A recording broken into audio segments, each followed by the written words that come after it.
Ready, baby, on a Friday. Manchild Show with Boyd Green Digital at MC Show Digital. It is our Inside the NBA segment. Get to that in just a moment. We are presented by Northeast Roofing Professionals, NERPCNY.com. And today's video brought to you by our friends at Bayberry Automotive, Integrity and Everything. Just got the old winter tires off yesterday, back onto the summer wheels. Sure. And our friends at Bayberry, of course, taking care of me as always. Fantastic people. 2 locations now. I went back to the old location, Paul, over there on the. I was most recently at the new one. So great. Yes, but I know you were recently at the fancy new place. So is the Very fancy nice. new place? You know, I kind of like the warm coziness of the old place. You know, some familiar faces, a few new faces in the new place. I mean, did it feel the same? Did the integrity still kind of bleed through the place? You know, sometimes they say in football, what travels? Is it the run game? Yes, is it the defense? I can confirm the integrity travels. So I got a full tour of the brand new place. Shout out to John and his wonderful staff, right? They're sort of splitting. There's some old people in the new place, old people in the old place, new people in the old place, new people in the new place. So it's a little bit of everything, but I'll tell you, the quality, that traveled. The integrity, that traveled. The hospitality, that traveled. And apparently the April Fool's jokes, as I revealed before. I came in to get my inspection on April 1st. Oh, yes. And try to get you. Basically, at the end, I'm there with my family. He comes in, Paul, you're all set. But of course, failed your inspection. And I'm like, oh, God damn it. I'm like, son of a, well, what happened? He went, April Fools, man. And I went like, you bastard. I feel like there's some lines that should be crossed on April Fools. Yeah. Like if I'm at a doctor and they're like, doctor, what were the results? Sorry. It's not looking good, sir. It's not looking good. You're positive. Oh, God. For an April Fool's. Like, I just feel like there's some lines that probably should be crossed. But that was good. It got a good laugh out of John and even the employees that were around. So I would think the inspection one is a good one. So that was perfect that you were in there for an inspection and then they get you the right thing. That's always the worst news is, no, I got to do work. Because you're always on the edge of your seat about that when you're like, it cost me $30. Now it might cost me $300. Look out. 100%. All right, so go see our friends at Bayberry today. Great people, integrity in everything. All right, it is time to talk NBA, and we go inside the NBA every week with our NBA insider from Heavy.com. I'm sure he'll have a very wry smile on his face today, knowing what the man-child's going to be bringing to this interview. It's the one, the only, Sean Deveney. How are you, sir? I'm doing well. The last few times you've tucked the Knicks conversation to late in the interview, but I imagine that's where we're leading here on this Friday. Yes, we are. Well, I was actually at a baseball game last night with my students, so I didn't even get to watch it all in its splendor. I mean, I caught the last, 16 or so minutes of the game. I mean, it was already over by then, but apparently it was over in about 3 minutes or something along those lines. One of the most epic blowouts we've seen in NBA history. And forget about the fact that it was the Knicks, just Game 6 on the road, 140-89 is the final. That probably doesn't even do it justice because the Knicks obviously pulled all their starters probably mostly before the fourth quarter, but certainly almost the entire fourth quarter was played with guys we haven't even seen in the playoffs, and yet it still was an absolute obliteration. Sean, does it make any sense at all, or what happened here to the Hawks? Yeah, I mean, that's a good way to look at it. You can certainly look at the Knicks and what they've done and the adjustments that they've made and getting Karl Anthony Towns more involved, all that stuff. You can look at that and that's all true. But, just the way that this has unfolded for the Hawks has really been shocking, to have that kind of loss. A professional team against another professional team is pretty unheard of, and especially you get the stakes being what they were in a Game 6. It's one thing to get blown out, but to get blown out in that fashion, that's something that we just don't see. And so this is obviously it's a young team, and it's a team that's getting its feet wet in terms of the playoffs. But it's still some professional pride. You just don't see something like that, what we saw on Thursday. Yeah, and I think one of the things also that we saw, at least later in this series, is something that I think Knicks fans have been clamoring for a while. I don't know whether Mike Brown has kept it in the in the utility drawer or something, and now he's pulling it out. I don't know, but the emergence of Karl Anthony Towns, the passer, Karl Anthony Towns, just doing things that we knew he was capable of doing, but that he never has done regularly. And in the last couple of games, working from the top of that key or even in that foul line area and then distributing easy baskets, the Josh Hart, Jalen Brunson cutting to the baskets, it seems like kind of a new little evolution here of this Knicks offense. What do you make about how Mike Brown has turned this thing around? Because he was not coaching well early in the series, and I was one of his biggest critics. We talked about it in last week's interview. Yeah, and Anunoby as well, taking advantage of those back cuts, just really been really fantastic, taking advantage of what Karl Anthony Towns can do. And it really does, you mentioned this playoff performance from Mike Brown, but this has been the whole season. They've been doing this all year where, they want Karl Anthony Towns to play a certain way and haven't been allowing him to kind of do the things that he's really good at, if you run things through him, obviously it's tough to do when you've got Jalen Brunson and that's your alpha on offense. But you've got to have this as well. You've got to have this in the offense as well. Things going through Karl Anthony Towns with his size, his vision, his ability to attract a double team and pick it apart with really good passes. That's been one of the hallmarks of his career. They have not taken advantage of that until now. And you can say, well, what took you so long? But at the same time, it's worked out perfectly. And if you look at these last three games, I mean, they had the two losses each by 1 point, and then they won by, I think it was 12 or so, then it was 20, and now it's by 10,000. So, certainly they're trending more or less. Yeah, they're trending in the right direction here. So, it's been like you say, you can say what took you so long, but if you're going to find the answer, then better to find it now than over the summer and realize what we should have done. Again, we're speaking to Sean Deveney, our NBA insider from Heavy.com here on the Manchild Show with Boy Green Digital.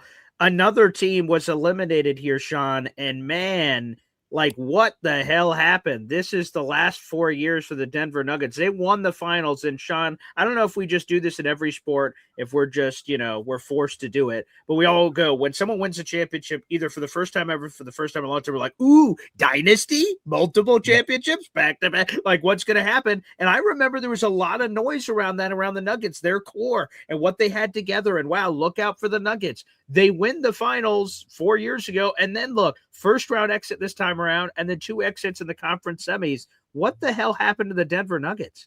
Well, one of them is just the second apron. I mean, really the rules of the NBA changing the way, and we see it in Boston as well. The rules of the NBA changing the way they have make it hard to keep teams together. And so the Nuggets had some good pieces that they had to let go of. Bruce Brown, Kentavious Caldwell-Pope, guys who were sort of core pieces for them. They had to let them go. They tried to draft players and bring them up, and Christian Brown and players like that, and thought that they could replace them. And it hasn't been the same. So you combine that with Jokic getting a little older and maybe a little less mobile. Obviously, he was injured earlier in the year. I think he was never really the same after that. He put up some good numbers, but never really seemed to be quite the same player. And the other thing about the whole second apron thing is it doesn't allow you to have as much depth. So you lose Aaron Gordon, and all of a sudden you got nothing. You got nothing behind him, and I think that was the situation that the Nuggets were in. Terrible defensive team, and it got exposed in the playoffs. Well, none of us thought, Sean, that the Knicks would be the team getting the extra rest, and that the Celtics would be pushed to 7 games, and an alarming situation, which I want to get into perhaps, and that is the fact that Jason Tatum seemed to clutch at his opposing calf in this game and was removed from the game, and he's certainly going to be questionable here for Game 7. We'll see what the Celtics do. Now, he had the torn Achilles, obviously, in the opposite foot, so this is the other foot that was ailing him in the game. What is your take on Embiid back in the lineup, the Sixers humming a little bit here, and now the Celtics, they'll get it back at home, but having to be extended to a Game 7, where I never love Game 7s because anything can happen in one night of basketball. We saw that last night with the Knicks and the Hawks. Give me your thoughts about the status of the Celtics here. How worried should Massachusetts folks and Boy Green be concerned? Very. I think a lot of it has to do obviously we can talk about what the Celtics have done wrong, but I think you have to start with what the Sixers have done right. They were going to be a dangerous team in the playoffs if they could get healthy. And you had to go back to some of those games that the Celtics sort of kicked away early in this series as real problems, because it allowed the Sixers to get Joel Embiid back. He had the one bad game back, his first game back, and it was game 4. And then game 5 and game 6, he's looked much more like Joel Embiid. And, even last night, he wasn't shooting great, but that was okay. He was creating for other players. He was being a passer. He could run the offense through them. And they don't really have a good answer. Amos Keita has done a very good job with what his skill set is, but his skill set doesn't allow him to go up and play up on Joel Embiid. He's got to drop back, and that just creates too much space, makes it too easy. This is a series really where the Celtics are missing Al Horford, who used to, really have Joel Embiid's number, and they don't have a guy like that right now who can guard him. Vucevic, the backup, is not that either. So yeah, you got to start with what the Sixers are doing right, and then the Celtics. Obviously, look, it's the shooting. I mean, it's pretty simple. They're 29% on 3-pointers in the last 2 games, and they're not going to win that way. That's not how they win. They don't usually have poor shooting games back to back like that. So they're going to have to make shots here in Game 7. It sounds oversimplified, but that's what it is. Sean, you've covered a lot of NBA basketball. What's the magic of Game 7? Where Lurch even said it earlier, how scary it is, because anything can happen in one single game. It doesn't matter if you've been the better team all season. None of that stuff, record, seeds, all that doesn't matter. It gets thrown out the door. It's one basketball game, 5-on-5. One team's going to win. One team's going to lose. One team's going to move on. One team's eliminated. What's sort of the magic of Game 7?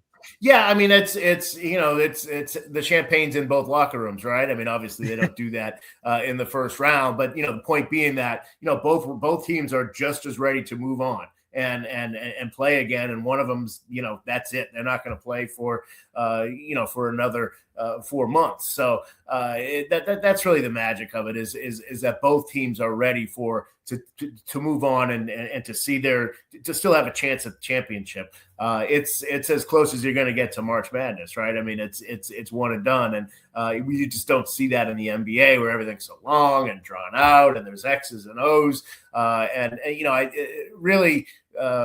what you can wind up with is, these games where somebody completely unexpected, where Luka Garza comes out and knocks down 4 threes, and that's what wins you the game. And, just you're completely not expecting it, but it's possible. And that's that's really where the magic of those games is. Well, look, that Lakers series obviously still going on, and they've still got to win one more game to clinch it. And then they get OKC, right, in the next round. So, give me your thoughts on that. I don't know, give us an update if there is any on Luka, and is there any chance that you see, if Luka's in the lineup, that the Lakers could give him a run for their money? Because it certainly looked like OKC was impenetrable here in round 1. Yeah, and well, I mean, look, the Lakers looked impenetrable the first 3 games of this series, and they've looked very penetrable since. And so, I'm not ready to write them into the next round by any means. We've not seen a team come back from 3-0 and all that, but we also haven't really seen the scenario that the Lakers are in, and so it's very possible that Houston winds up coming back and winning this thing. They won't get Kevin Durant back. That's big. But we'll have to see about that. I think that's still an open question.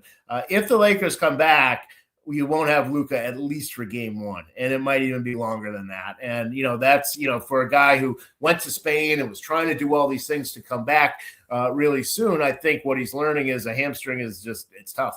I mean, anybody who's had a hamstring injury before at all, even those of us who just putter around the house and occasionally play some golf, that it might feel really good, and then all of a sudden you're reminded of how much this hurts and you can't move. That's the situation that Luke is in. So there's no way he can rush it. This isn't something that you can come back super fast from. It's not it's not a pain tolerance thing. Do you want to tear it? Do you want to tear it completely and then you're out for 8 months or whatever it's going to be? That's the problem for him. And so he will not be back for Game 1 at least of Oklahoma City. I think might even be longer than that. Oh, we'll talk with Sean Deveney, Heavy.com, our NBA insider. It's Inside the NBA, Manchild Show with Boy Green Digital. See the link right below there. Don't forget to subscribe to our channel at MC Show Digital on YouTube. Also, if you are already a subscriber, you can become a member. And also pop that like button if you like what you're hearing as we continue to bring worthwhile interviews to you each and every day. We are presented today by Northeast Roofing Professionals. Today's video brought to you by our friends at Bayberry Automotive. Well, let's find out about the integrity and everything, folks. We'll be right back. Integrity is a word that some people just throw around in life. But at Bayberry Automotive, integrity is everything. Integrity of their mechanics, who are all experienced and certified. Integrity in the work they perform, with nothing but 5-star reviews from satisfied customers on Google. Integrity that goes along with family, a family-run business that treats you like one of their own. Integrity in everything. Bayberry Automotive. BayberryAutomotive.com. Located on Route 57 across from Bayberry Plaza, the premier choice for auto repair in Liverpool. Finding the right local roofing company can be tricky. You don't want to hire the wrong roofers, or you could end up spending a fortune on repairs. The pros at Northeast Roofing Professionals can ensure your home is protected by a strong and sturdy roof. Locally owned and operated, over 30 years experience, free estimates, and competitively priced. Don't settle for an inexperienced roofing contractor. Turn to Northeast Roofing Professionals. Discounts for military and first responders. Reach out and let them put a sturdy roof over your head. NERPCNY.com. NERPCNY.com. All right, we are back talking all things NBA. I want to remind folks, Mother's Day only 9 days away. Today's May 1st, Boy Green. Yes, it is. God. Whoops. And so flowers, always an appropriate gift on Mother's Day. So go see our friends at the Allen Floral Group with 5 locations here in Central New York. So you can just dial up the closest one. Just check them out, allenfloralgroup.com. And order your flowers today. They do wonderful, wonderful job. They delivered some flowers to my lovely on Valentine's Day. You can do the same thing for your mom. All right, let's talk some more with Sean Deveney, all things NBA playoffs. All right, Sean, so we're headed towards the second round here. We've got a couple of teams that have punched their ticket. Give me your thoughts. How much more does the intensity tick up here in round 2 typically of the NBA playoffs? And are we this year going to see the best of the best or not? Yeah, it's a great question, because I think the first round has proven to be a lot more intense and a lot tougher than a lot of us thought. You look at where Detroit is right now against this Orlando team, and you had a duel of 45-point games of, Cade Cunningham on one side and Paolo Banchero. So that has proven to be a much tougher series than you would have thought. Cleveland is kind of going through it with Toronto, but that was not expected to be much of a series. We talked about the Celtics and what they're dealing with, but going out west, I still think that we are looking, and everything that has happened to this point only points more and more toward there's only, we talk about, well, maybe this team could contend, maybe that team could. There's only 2. There's Oklahoma City and there's San Antonio, and everybody else is playing for playing for the bronze. That's basically what's going on here. So those 2 teams have been head and shoulders above everybody else, and it really looks like that's where all this is heading. That the Western Conference Finals is really going to be the de facto NBA Finals. So no question, the intensity will ramp up here. We'll get, if you get a Celtics and a Knicks, or Celtics and Sixers and Knicks, either way, those are teams with a lot of history, and that's going to be very, very intense. So that's going to certainly be worth watching. But again, in the West, I just think you're looking at a situation where you're just kind of waiting for the conference finals there. And let's go to the other side of the East bracket. The bad boys are back. Detroit Pistons, what a bunch of phonies. The Orlando Magic, with all due respect, they have the Pistons on the ropes here, Sean. What the heck? The number 1 seed, young team. Look at us. We're here, baby. And a whole bunch of nothing so far. What was funny about that, too, is that you could watch the Pistons during the season. They win 60 games, but you could see this team is not going to be ready for the playoffs. This team doesn't have what it needs in the playoffs. It plays with a lot of effort. They play with a lot of toughness, but they don't have enough ball handling. That's been a real problem for them. I think they were considering getting a guy like a Kobe White or somebody like that at the trade deadline. I think they're really regretting not doing that. Dennis Jenkins was terrific when Cade went down, but he has not been up for the moment here. The G League call-up who really has made good this season, but he's been clearly overmatched here in the playoffs. And I think they're really regretting not having a more veteran ball handler to help Cade out a little bit.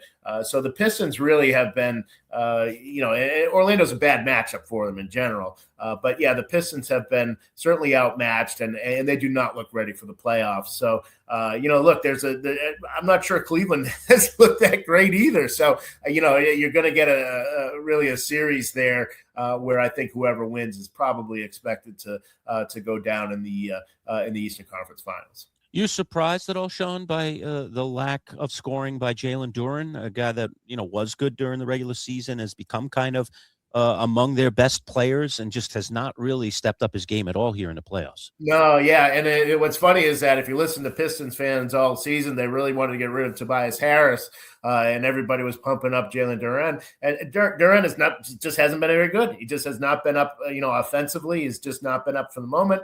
He's been outplayed by Wendell Carter Jr., and really their second best player has been Tobias Harris. They're very lucky to have him. They wouldn't have much of a chance in this thing without him.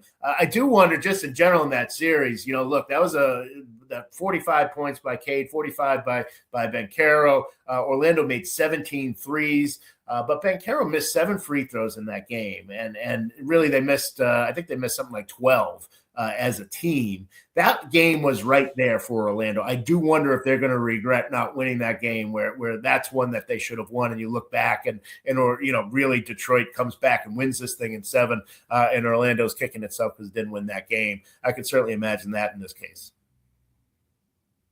Talking with Sean Deveney, our NBA insider, a Manchild show with Boy Green Digital at MC Show Digital, all things NBA. Oh, little Paulie making a little appearance there. Got a Christmas ornament. There you go. Green, hopefully that's good luck. Please. Let's hope you're bringing him up right in terms of his basketball thing. I know he's going to be a Jet fan. That's a given. But, just get him into some basketball royalty like the Knicks. You don't need to punish him, making him a Celtic. That just makes me sick. Listen, he's grown up in this great state of New York, right? He was in New Hampshire or Massachusetts or anything. That's right, the great state of New York. You live in the state of New York. You better be calling it the great state of New York, my friend. Well, not for your state of basketball that you're trying to sell me down, Mr. Knicks boy. Let's see what they can do, okay? It's good to enjoy all the pain so that when the good stuff comes, the euphoria is that much higher. When you're always a winner like the Yankees and the Celtics, it's kind of like, all right, c'est la vie. What's the big deal? We cashed in another one. Who cares? When you only cash them in one every 50 years, Boy Green, it really means something. I remember when I was a little tyke laying on the bed listening to those games on the radio with the great Marv Albert. Yes, the Knicks are leading. Walt Clyde Frazier, Dave DeBusschere, Earl the Pearl Monroe. Yes, I remember listening on the radio. What was that, 1973? 73 was the last one. 70 and 73 are only 2 championships. Okay, let's not labor on that. But yeah, it's a long time ago. Oh my God. So yeah, c'est la vie. So maybe they're due, Lurch. Maybe they're due. Right. Maybe they're due. All right. Well, I think I hope, Sean, that we do get Knicks Celtics. That's for sure. I mean, I just think that would make so much better television than the 76ers. I think it would lead to a lot more fervor around the NBA, and I don't think the NBA shouldn't want things like that to happen. They really do want premier matchups to be on television for lots of viewers to be watching and for there to be passion, because there are, as we all know, so many choices for things to watch in sports.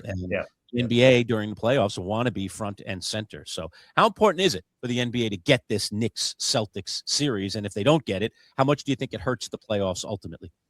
Yeah, I do think it does. And I think the Celtics are still a great story. And the things that have happened in these last couple of games, like I say, you got to give the Sixers credit, and the Sixers have their own very good story, but it's not the same as what the Celtics have gone through, and getting the Knicks back again after what happened last year, what happened with Tatum last year. There's so many storylines there that if they don't come to fruition, it will sort of be like, well, we wasted an opportunity there. So we'll see if Scott Foster is the Game 7 ref for the Celtics Sixers. I'm sure Sixers fans will say, oh no, that can't be good, because Foster's reputation, of course, precedes him as the one who sets the league up with what it really wants. So we'll see what happens with that.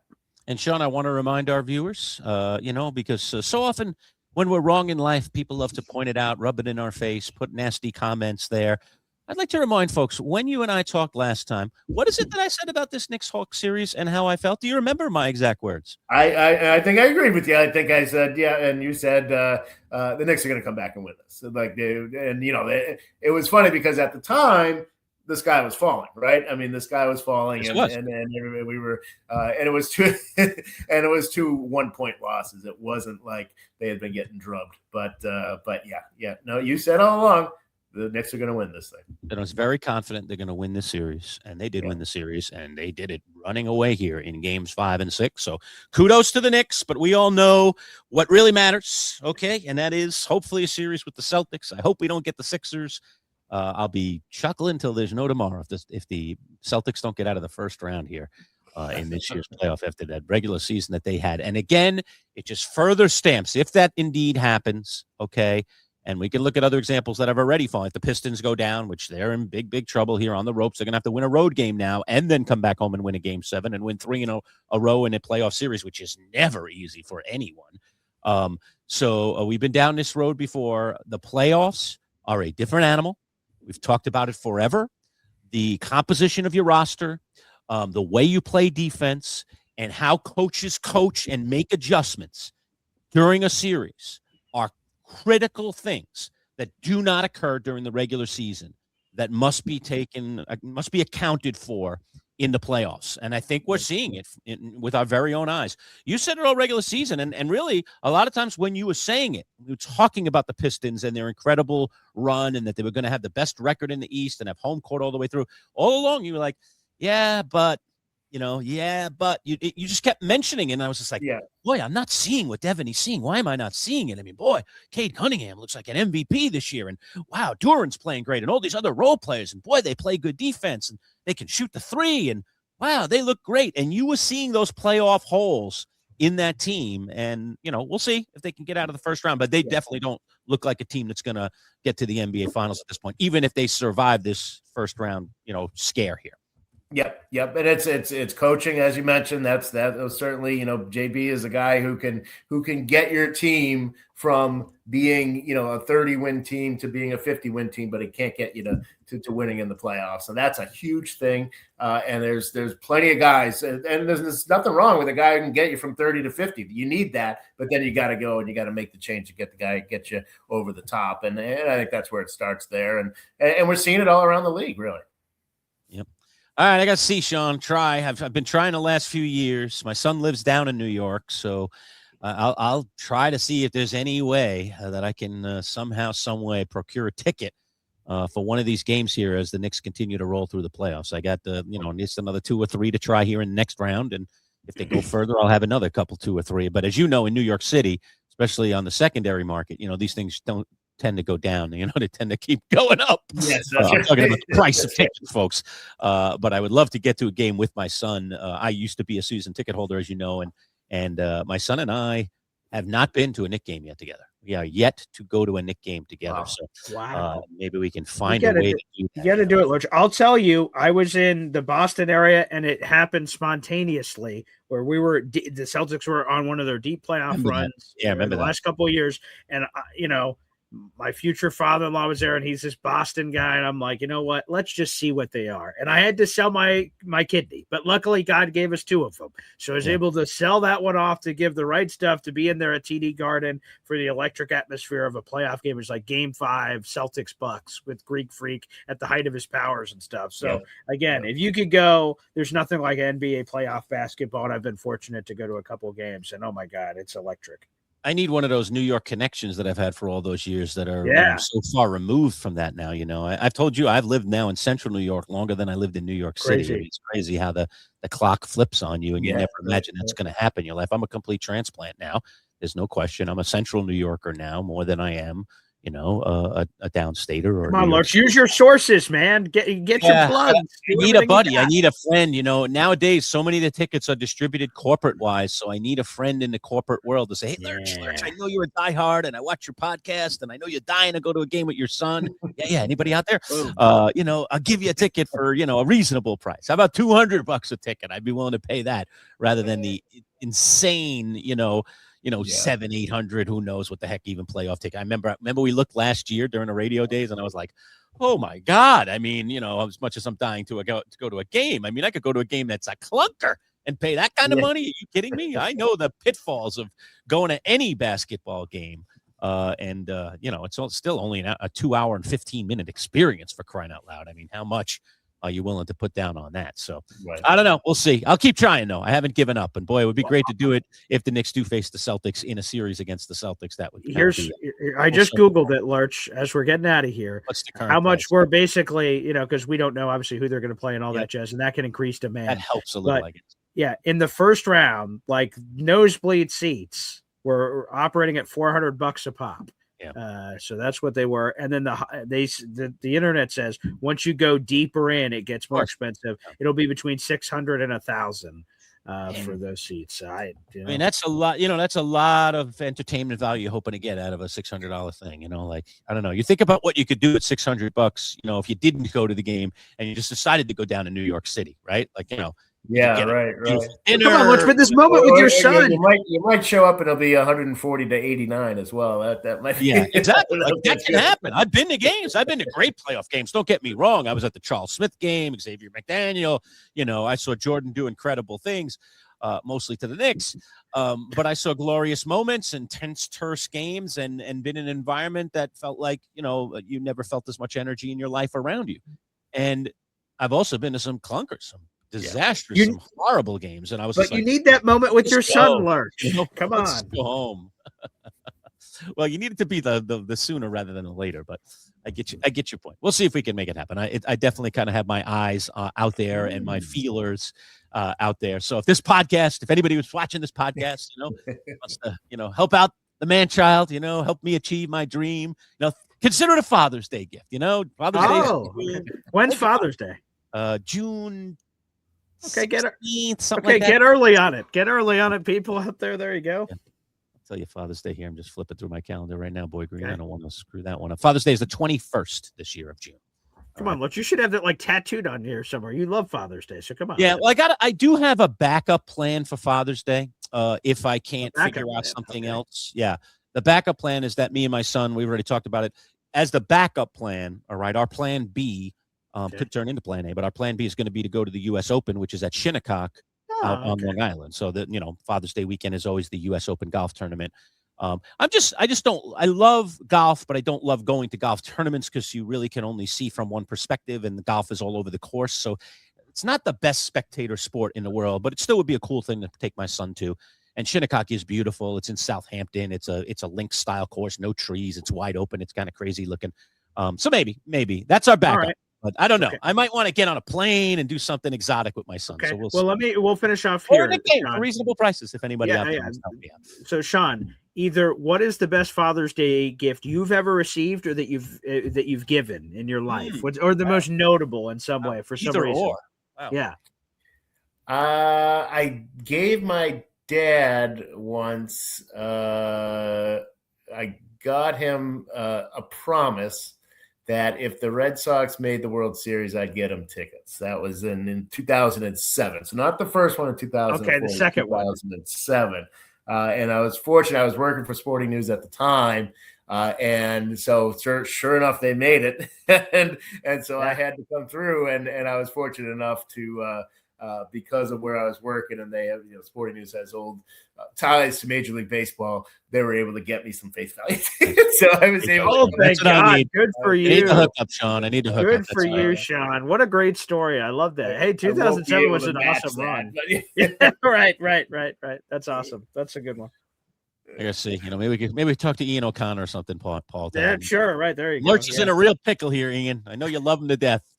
Yeah. For that one interview you did with him. I mean, I know you loved him. So come on, Ian, come through for him, man. Get him some. Hook him up with some tickets, man. The Athletic. Come on, baby. They got some power down there. Sure. Yeah. I gotta try and reach. I gotta reach out to some of my power people down there in New York. There you go. Nothing to lose, Lurch. Nothing to lose. There you go. You know some powerful people down there. I just don't know if they're gonna lift a finger for me or not. But we'll see. Out.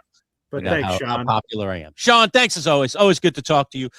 Plenty more weeks before we get to Father's Day. But don't forget to hook your mom up for Mother's Day, right? Coming up in just 9 days. All right, that'll do it for our NBA Inside the NBA segment. We'll see you again next week, Sean. Take care. Okay, thanks, guys.